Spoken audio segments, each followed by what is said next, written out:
Hi friends, welcome to Rameshri vlog. இன்றைக்கி நம்ம ஒரு சூப்பரான ரெசிபி வீடியோ தான் பார்க்க போகிறோம். வாங்க என்னென்னு பார்ப்போம். நல்லா நம்ம செம்ம டேஸ்ட்டாக இன்றைக்கி ஹோட்டல் ஸ்டைலில் வந்து மிளகு வெண்பொங்கல் செய்வோம் இல்லைங்களா, அது எப்படி செய்கிறதுன்னு பார்க்க போகிறோம். வாங்க. நான் வந்து இன்றைக்கி ரேஷன் அரிசியில் தான் செய்ய போகிறேன். ரேஷன் பச்சரிசி எடுத்து வச்சுருக்கேன். 1.5 டம்ளர் அளவுக்கு ரேஷன் பச்சரிசி எடுத்து வச்சுருக்கேன்.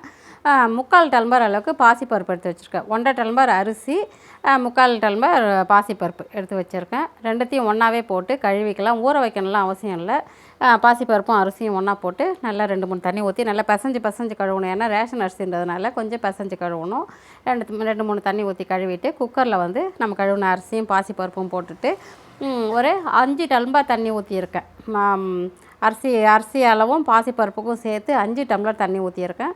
ஊற்றிட்டு ஒரு 2 ஸ்பூன் அளவுக்கு சால்ட்டு போட்டுக்கலாம். போட்டுட்டு மஞ்சள் தூள் கொஞ்சம் பெருங்காயத்தூள் போட்டுக்கலாம். வாசனைக்கு பெருங்காயத்தூள் போடணும். மஞ்சள் தூள் வந்து கலர்ஃபுல்லாக லைட்டாக இந்த ஹோட்டலில் லைட்டாக இந்த எல்லோ கலரில் தெரியும் இல்லைங்களா, பொங்கல் அந்த மாதிரி தெரியணுன்றதுக்காக லைட்டாக மைல்டாக இருக்கும் எல்லோ கலர்.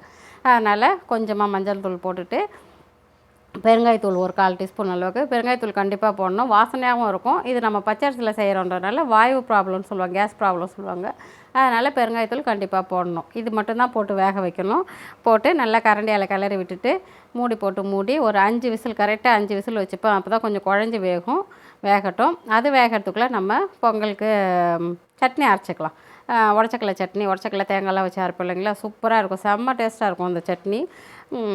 ஒரு 1/4 மூடி அளவுக்கு தேங்காய் வந்து பல்லாக கீனி வச்சுருக்கேன். ஒரு சின்ன பீஸ் இஞ்சி, ஒரு 2 பல் பூண்டு, ஒரு 4 பச்சை மிளகாய், ஒரு 100 கிராம் அளவுக்கு பொட்டுக்கடலை எடுத்து வச்சுருக்கோம், உடச்ச கடலை. அது எல்லாத்தையும் அதோட கூட கொஞ்சம் சால்ட்டு போட்டு நைஸாக அரைச்சிட்டு வந்துடலாம். நம்ம பொட்டுக்கடலை எந்த அளவுக்கு எடுக்கிறோமோ அந்த அளவுக்கு சால்ட்டு போட்டுக்கலாம். தேவையான அளவு போட்டுட்டு சட்னி அரைச்சிட்டு வந்துட்டேன். சட்னிக்கு தாளிச்சிக்கலாம். கடாயில் எண்ணெய் ஊற்றி கடுகு போட்டு கருவேப்பிலை வந்து நல்லா கிள்ளி போடணும். கழுவிட்டு கிள்ளி போடணும். அப்போ தான் நல்லா வாசனையாக இருக்கும்.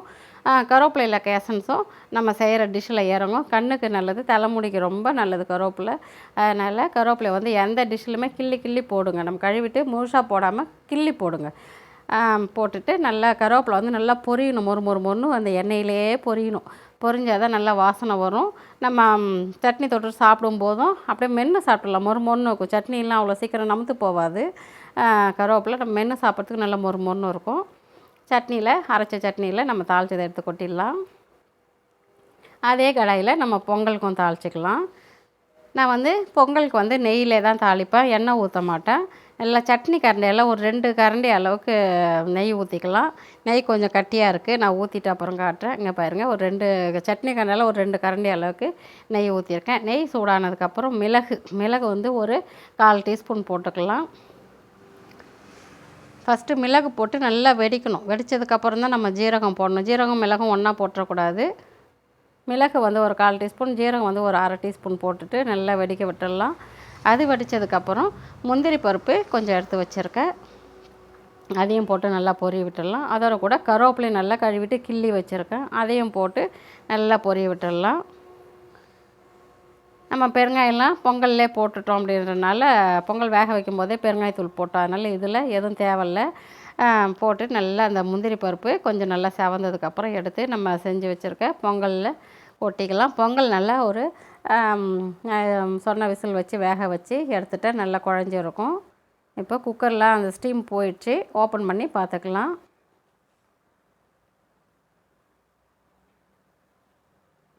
குக்கர் அந்த ஸ்டீம் போகிற வரலையும் விட்டுடணும். நம்ம உடனே திறக்கக்கூடாது. எப்படி வந்திருக்கு பாருங்கள். அந்த பாசிப்பருப்பும் பொங்கல் அந்த அரிசியும் நல்லா குழஞ்சி வந்திருக்கு. எல்லாத்தையும் ஒரே ஈவனாக கிளறி விட்டுடணும். அடியிலேருந்து நல்லா கிளறி விட்டுட்டு தான் அப்புறம் நம்ம தாளிச்சதை கொட்டணும். நம்ம அதை கிளறாமல் தாளிச்சதை கொட்டிட்டோம்னா நெத்தாக இருக்க மாதிரி இருக்கும். பொங்கல் வந்து நெத்தாக இருக்க மாதிரி இருக்கும். நெய்யிலே தாளித்து பொங்கல் செய்யுங்க, செம சூப்பராக இருக்கும். கோவில் பொங்கல் மாரி இருக்கும். கோவிலில் கொடுப்பாங்க இல்லைங்களா பொங்கல், அந்த மாதிரி இருக்கும். செம்ம டேஸ்ட்டாக இருக்கும். அதுக்கு சூப்பரான காம்பினேஷன் சட்னி அரைச்சிருக்கும், சூப்பராக இருக்கும். அங்கே பாருங்கள், சூப்பரான ஹோட்டல் ஸ்டைலில் மிளகு பொங்கலும் உடச்சக்கல்ல சட்னியும் ரெடி ஆகிடுச்சு. நல்லா செம்ம சூப்பராக செம்ம டேஸ்ட்டாக இருக்கும்.